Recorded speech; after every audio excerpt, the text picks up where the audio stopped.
वतन अजीज में अक्सर व बेशतर मुख्तलिफ इलाकों में मुकीम सियासतदानों और बासर खानदानों ने नो गो एरियाज बनाए, लेकिन पाकिस्तानी अवाम ने कभी भी इन नो गो एरियाज को तस्लीम नहीं किया।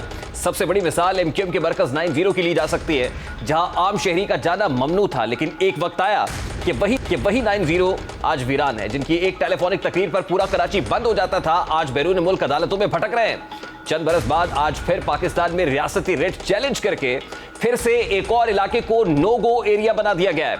मैं बात कर रहा हूं जमान पार्क की। जमान पार्क में कुछ मखसूस सहाफियों और PTI कारकुनान का जाना आज ममनू ठहर चुका है। इस इलाके में मुकीम दीगर शहरियों की जिंदगी अजीरन बन चुकी है। जमान पार्क से मुत्तसिल मरकजी शाहराह पर अब बाकायदा चेकिंग के बाद ही गाड़ियों को गुजरने की इजाजत दी जाती है, और यही शहरियत ये काम कर रहा है। गलती से अगर कोई पुलिस गाड़ी रास्ता भटक जाए तो इसमें बैठे एहलकार और गाड़ी को निशाने इबरत बना दिया जाता है। मुखालिफिन जमातों से ताल्लुक रखने वाले कारकुनान से जानवरों से बदतर सुलूक का उनको निशाना बनाया जाता है। सोशल मीडिया पर ट्रोलिंग के जरिए से रियासत मुखालिफ ट्रेंड चलाए जाते हैं। जमान पार्क के महल में बैठा शख्स बज़ाहिर तो खुद को जमहूरियत पसंद, रियासत मदीना का दाई और फिर पुरअमन एहतजाज का लंबरदार बताता है, लेकिन उसका अमल उसके कॉलो फेल की नफी कर रहा है। साहिर लुधियानवी का मशहूर शेर है कि जुल्म फिर जुल्म है, बढ़ता है तो मिट जाता है, खून फिर खून है, टपकेगा तो जम जाएगा।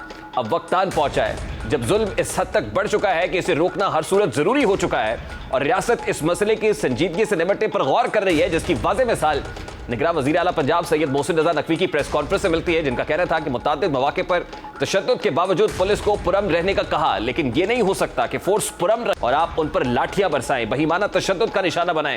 यह नहीं हो सकता कि पुलिस को कहा जाए कि मार भी खाए और काम भी करे, ये तो मुमकिन नहीं है। अब rate of the government establish होगी और पुलिस की तरफ बढ़ने वाले हाथ को तोड़ दिया जाएगा। निगरान वज़ीर आला पंजाब क्या कह रहे थे, जरा उसकी एक झलक आपके सामने रखता है। रेट ऑफ द स्टेट और रेट ऑफ द गवर्नमेंट, ये दो चीज़ें हैं जो बहुत ज़रूरी हैं कि उसको इस्टेब्लिश किया जाए और उसको बताया जाए कि एक गवर्नमेंट भी मौजूद है, एक स्टेट भी मौजूद है। कोशिश यही है कि कोई ऐसी चीज़ ना हो जिससे माहौल ख़राब हो, जिससे कोई जानी नुकसान हो। उसकी गाड़ी एक रोड से गुजर रही है और आप उसको रोक रहे हैं और उसके बाद उसको तोड़ रहे हैं और उसके बाद आप उसको पानी में फेंक रहे हैं, सारा कुछ कर रहे हैं, ये नॉर्मल पॉलिटिकल वर्कर नहीं करता। आज के बाद उनको मैंने पुलिस वालों को आज सुबह हमने कह दिया है, मैंने उन सबसे बात की है, अब उनको जो करना पड़ेगा वो करेंगे। रेट ऑफ द गवर्नमेंट कायम होगी, अगर पुलिस वालों की तरफ हाथ बढ़ाएगा वो हाथ तोड़ेंगे। ये नहीं हो सकता कि पुलिस मार खाती रहे। मैं कहूँ कि नहीं, हम लोगों को अभी खून खराबे पे नहीं जाना है, लेकिन अब पॉलिटिकल पार्टी के साथ वहाँ पे आप लोगों को भी पता है बहुत सारे लोग दहशतगर्दी में मुलविस रहे हैं, उनकी तस्वीरें भी आ गई, वो मौजूद हैं। वज़ीर आला पंजाब सैयद मोहसिन रज़ा नकवी की प्रेस कॉन्फ्रेंस में एक और ऐलान इंतहाई अहम था, जिसमें उनका कहना था कि तमाम वाक़यात की तफ्तीश के लिए GIT बनाने का फैसला कर लिया और तमाम हालात से मुताल्लिक इलेक्शन कमीशन को भी रिपोर्ट भेज रहे हैं। यह गवर्नमेंट ने कि GIT बना दें, जो आज हम उसका नोटिफिकेशन कर देंगे, इन सारी चीज़ों की इन्वेस्टिगेशन करेगी, उसमें वो तमाम लोग शामिल होंगे जो एक GIT में शामिल होते हैं। आज हम इलेक्शन कमीशन को भी एक लेटर लिख रहे हैं, ये सारी एक्टिविटी जो पॉलिटिकल एक्टिविटी से हट की हुई है, उस सारी चीज़ की डिटेल हम इलेक्शन कमीशन को भी भिजवा रहे हैं। वज़ीर आला पंजाब की जानिब से कशीदा सूरत हाल से मुतालिक प्रेस कॉन्फ्रेंस और उसके बाद इलेक्शन कमीशन को भी इस मुतालिक आगाह करना इंतहाई अहम है, क्योंकि इस सियासी कशीदा सूरत हाल में जहां पुलिस और कारकुनान आमने सामने हो, वहां एक पूरे सूबे में अमन व अमान कायम करना तो दूर, एक जलसे की सिक्योरिटी इंतजाम करना भी इंतहाई मुश्किल दिखाई दे रहा है। PTI ने ऐसा माहौल पैदा करके खुद अपने ही पाँव पर कुल्हाड़ी चला लिए। दूसरी जानिब कुछ अरसे की ब्रेक के बाद एक बार फिर PTI लीडरशिप और कारकुनान ने मुसल्लह अफवाज के खिलाफ गलीज प्रोपेगेंडा शुरू कर दिया है और बाकायदा मनसूबाबंदी से एक मुहिम चलाई जा रही है। यह मुहिम अंदरून और बैरून मुल्क दोनों सतह पर जारी है। इस मुहिम में सिक्योरिटी इदारों के खिलाफ भरपूर प्रोपेगेंडा किया जा रहा है। आज वज़ीर आज़म शहबाज शरीफ की जानिब से इस मुहिम के खिलाफ सख्त रद्द-ए-अमल दिया गया और अपनी ट्वीट में वाज़ेह किया गया है कि PTI इमरान नियाजी की इमा पर chief of the army staff के खिलाफ नफरत अंगेज मुहिम चला रही है, जो पुरजोर मजम्मत के काबिल है। उन्होंने लिखा कि यह आदमी नियाजी ताकत के हुसूल, हमारी मुसल्लह अफवाज और इसकी क़यादत की किरदार कुशी और मुल्क को नुकसान पहुंचाने के लिए पस्ती की इंतहा पर पहुंच रहा है।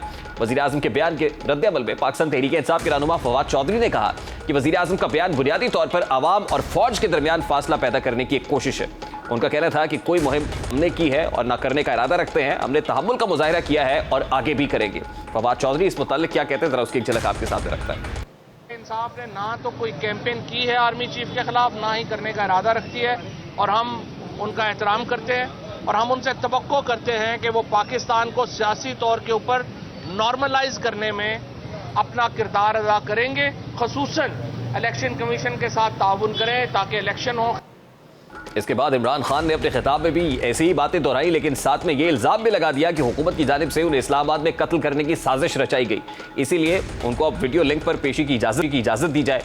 उनकी इस प्रेस कॉन्फ्रेंस के रद्दअमल में आज मुस्लिम लीग नून के रहनुमा एहसन इकबाल और जावेद लतीफ ने सख्त रद्दअमल दिया और कहा कि आज मुल्क में निजाम अदल गिरता हुआ दिखाई दे रहा है। आला अदलिया भी एक शख्स के आगे बेबस नजर आ रही है। क्या कच्चे के डाकुओं को कल ऐसी सहूलियात मैसर होंगी?